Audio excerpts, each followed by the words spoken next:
بسم الله الرحمن الرحيم الحمد لله وصلى الله وسلم وبارك على رسول الله وعلى آله وصحبه وسلم تسليما كثيرا أما بعد.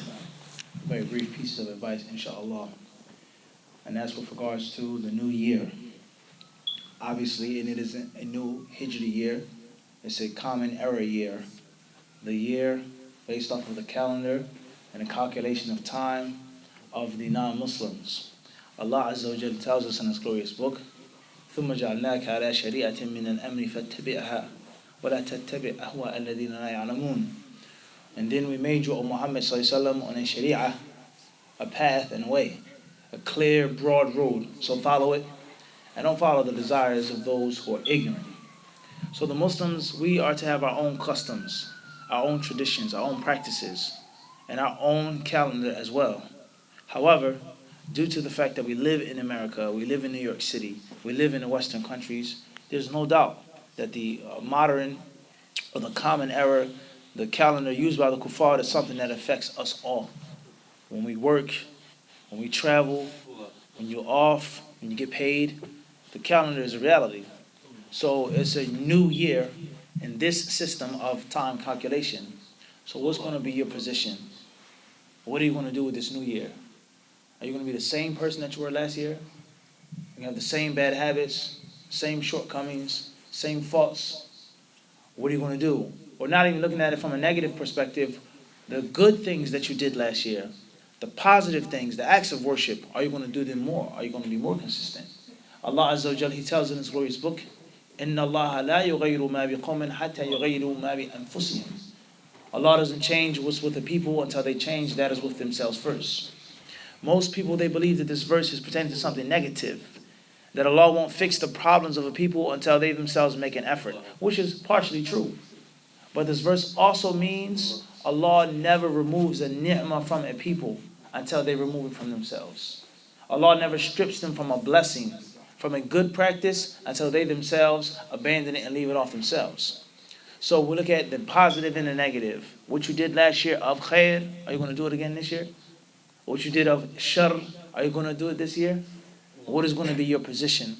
Al-Hasan al-Basri, rahimahullah ta'ala, he said, speaking on the importance of time and being critical and evaluating and critiquing yourself, he says, Ya ibn Adam, O son of Adam, innama anta ayamun. He says, you're nothing more than days. You're nothing more than a collection of days. Kullama dhahaba yawmun dhahaba ba'duka. He says, every time a day goes by, every day that goes by, a piece of you goes by. Every day that leaves is a part of you that's leaving. Every year that leaves is a part of you that's leaving. And you're taking another step closer to the grave, another step closer to Allah subhanahu wa ta'ala. So let us all just think about this and let us just reflect. What did I do last year that was good? What did I do last year that was bad? What am I going to do this year that's continuing good and even more? And avoiding the evil practices. What are the reasons behind me falling into those bad habits? And what are the reasons behind me doing those good deeds? And what's a practical day-to-day, 9 to 5 reason of looking after your time and using your time? Whether it's your companionship, who is your friend? Who are the people that you hang out with? Who is the company that you keep? Whether it's your own family, are they positive or are they negative? Are they successful or are they failures? Are they righteous and religious or are they wicked and sinful? So that's first and foremost. The second is, what do you do with your free time when you're not with your friends, when you're not hanging out, when you're not working, when you sit by yourself? Do you pick up a book and read it? Do you read the Mus'haf every single day? Do you recite something from the Quran every single day? Do you read at least one hadith every single day? Or your free time used on the internet, TV, magazines, listening, gossiping, this superstar, this athlete, this person, and that person? Ask yourselves, ask myself before anyone else. Thirdly is, what are your goals and aspirations in life as a Muslim? You just pleased with working, saving, and that's it? Have you made Hajj? Have you made Umrah? And if so, how many times?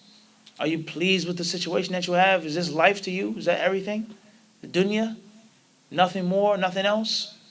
So bi'idhnillahi subhanahu wa ta'ala, this is some pieces of advice with regards to practically looking after your time, making the best of your time, and realizing the seriousness and the importance and the danger of allowing time to slip through your fingers, day after day, week after week, month after month, year after year.